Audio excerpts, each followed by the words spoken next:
दीपों के त्योहार दीपावली की ढेर सारी मंगल कामनाओं के साथ आपके बीच उपस्थित हैं डेली टॉप 10 करेंट अफेयर्स के साथ। बहुत बहुत स्वागत है आप सभी का हमारे यूट्यूब चैनल जीएस जर्नी में। और अब हम आपके बीच जिन 10 सवालों के साथ हैं जो आपके लिए विविध प्रतियोगी परीक्षाओं में काफी महत्वपूर्ण होते हैं, उनमें पहला सवाल आपके सामने है। समुद्र शक्ति 2025 एक द्विपक्षीय अभ्यास है, सैन्य अभ्यास है। आपको बताना है यह किस देश की नौसेना के मध्य आयोजित किया जा रहा है। भारत एक पक्ष है, दूसरा पक्ष कौन है? गौरतलब हो समुद्र शक्ति यह एक द्विपक्षीय सैन्य अभ्यास है, यानी नौसेना इसमें सम्मिलित होती है।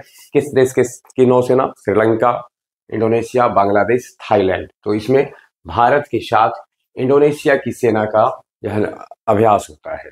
अभी हाल ही में यह अभ्यास विशाखापत्तनम में किया गया 14 से 17 अक्टूबर के मध्य, यानी 14 से 17 अक्टूबर के मध्य विशाखापत्तनम में यह एक्सरसाइज संपन्न हुआ है।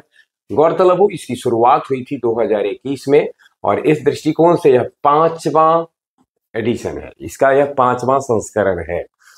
तो 5वां संस्करण अभी विशाखापत्तनम में समुद्र शक्ति का संपन्न हुआ है। अगला सवाल आपके लिए है, किस खनिज को हाल ही में मेजर मिनरल यानी मुख्य खनिज घोषित किया गया है? यानी एक अभिप्राय है, उसकी भूमिका को देखते हुए मेजर मिनरल घोषित किया गया है। बॉक्साइट, कोल यानी कोयला, लाइमस्टोन चूना पत्थर जिसे कहते हैं, और आयरन ओर यानी आयरन के अयस्क। बॉक्साइट एल्युमिनियम का अयस्क है, कोल कोयला को कहते हैं, लाइमस्टोन चूना पत्थर को कहते हैं, और आयरन ओर आयरन के जो अयस्क हैं, आयरन के अयस्क में से प्रमुख अयस्क अगर आप देखेंगे तो हेमेटाइट, मैग्नेटाइट, सीडेराइट ये सब आते हैं। अभी हाल ही में जिस खनिज को मेजर मिनरल घोषित किया गया है वह है चूना पत्थर, CaCO3।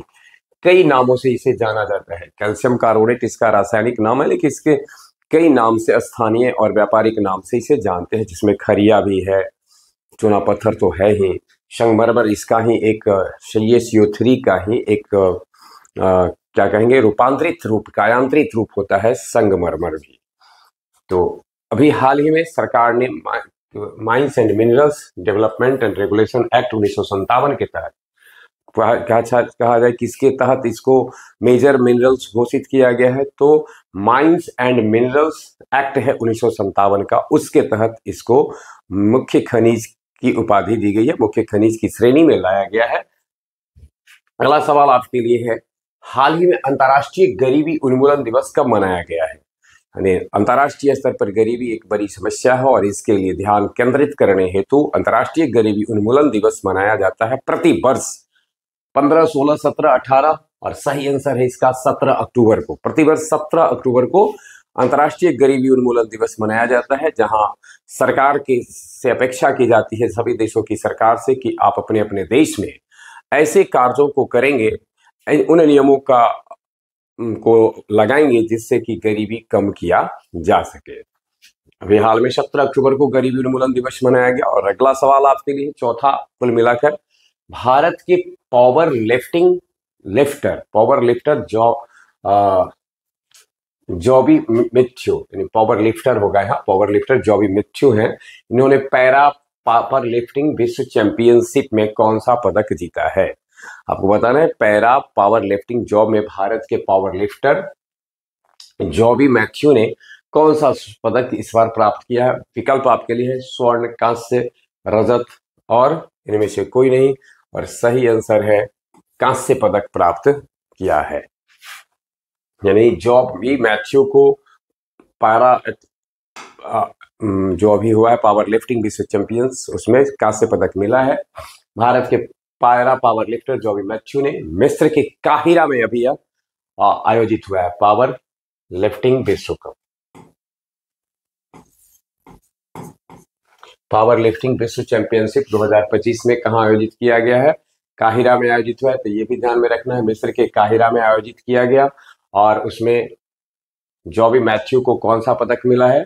तो जॉबी मैथ्यू को कांस्य मिला है 2025 में। और किस वर्ग में मिला है? 65 किलोग्राम मास्टर्स वर्ग में मिला है। अगर ये पूछा जाए कि जो मैथ्यू को किस वर्ग में मिला है तो 65 किलोग्राम उत्तर देंगे। और अभी हाल में कहाँ यह पावर लाइफ लिफ्टिंग विश्व चैंपियनशिप का आयोजन किया गया? तो मिस्र के काहिरा में किया गया है और उसमें जो भी मैचों कांस्य जीतने में सफल रहे हैं। भारत ने किस देश के साथ पहला नौसैनिक अभ्यास इसी साल से एक नौसैनिक अभ्यास शुरू किया है, जिसका नाम है INROKN यानी इन रॉकन।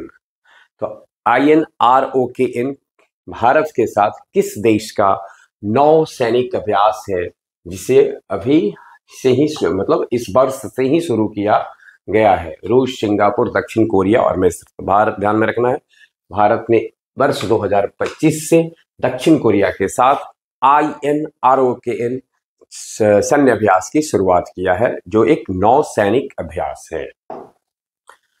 थोड़ा नजर हम डालते हैं दक्षिण कोरिया के ऊपर।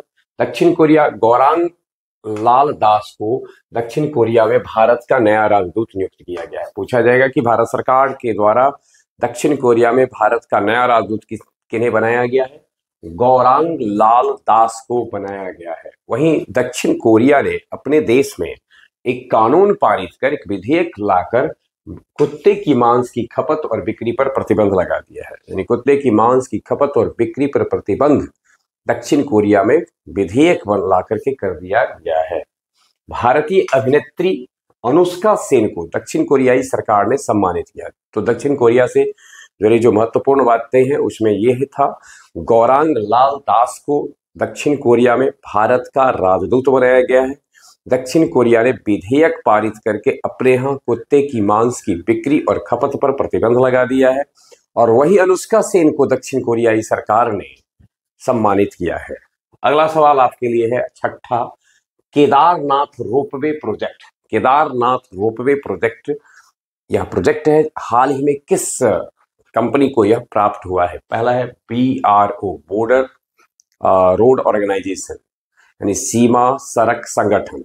दूसरा है अडानी ग्रुप, चर्चित ग्रुप है टाटा ग्रुप, रिलायंस ग्रुप। ये तीनों भारतवर्ष की जो कह सकते हैं कि MNC यानी मल्टीनेशनल कंपनी है, अर्थात भारत का जो कॉरपोरेट सेक्टर है उसके पिलर हैं, तीन हैं। और इनमें से इसको किसको दिया गया है? सही आंसर है, ये प्राप्त हुआ है अडानी ग्रुप को। अडानी ग्रुप, गौतम अडानी वाली, उनको ये प्राप्त हुआ है। हाल ही में किसने, 7वां सवाल है, 30वीं सीनियर महिला राष्ट्रीय फुटबॉल चैंपियनशिप का खिताब अपने नाम किया है? 30वीं सीनियर महिला राष्ट्रीय फुटबॉल चैंपियनशिप, भारत की राष्ट्रीय महिला जो फुटबॉल चैंपियनशिप होता है उसका 30वां संस्करण इस बार हुआ। और इसे किसने प्राप्त किया, किसने जीता है? विकल्प है आपके लिए बिहार, छत्तीसगढ़, पश्चिम बंगाल, मणिपुर। और यह खिताब गया है मणिपुर के पास। थोड़ा एक नजर डालते हैं हम। मणिपुर ने छत्तीसगढ़ के नारायणपुर स्थित RKM आश्रम मैदान में फाइनल में पश्चिम बंगाल को 1-0 से हराकर 30वां सीनियर महिला राष्ट्रीय फुटबॉल चैंपियनशिप का खिताब मणिपुर ने पश्चिम बंगाल को 1-0 से हरा करके प्राप्त किया है।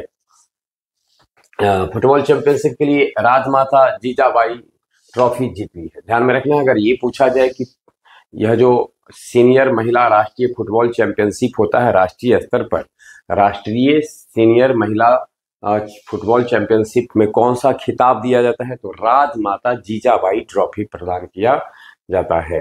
राजमाता जीजाबाई ट्रॉफी जीत ली है। मणिपुर में मेरा हो चंगमा महोत्सव मनाया गया है अभी हाल में। मणिपुर के चिड़ियाघर में एशियाई विशालकाय कछुओं का पहला कृत्रिम प्रजनन किया गया है। वहीं सिरारा खोंग हथई मिर्च महोत्सव, सिरारा खोंग हथई मिर्च महोत्सव का उद्घाटन भी मणिपुर में हुआ है। 14वें सिरारा खोंग हथई मिर्च महोत्सव किस राज्य में अभी संपन्न हुआ है? तो इसका आंसर होगा हमारा मणिपुर में।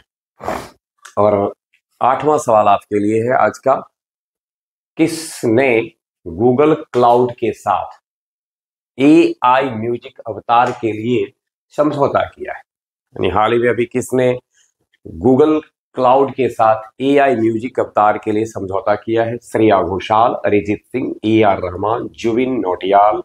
और सही आंसर है भारत के बहुत बड़े म्यूजिक डायरेक्टर, संगीतज्ञ कह सकते हैं जिन्होंने कि भारत का नाम काफी ऊंचा किया है इस दुनिया में, संगीत की दुनिया में, आप है AR रहमान।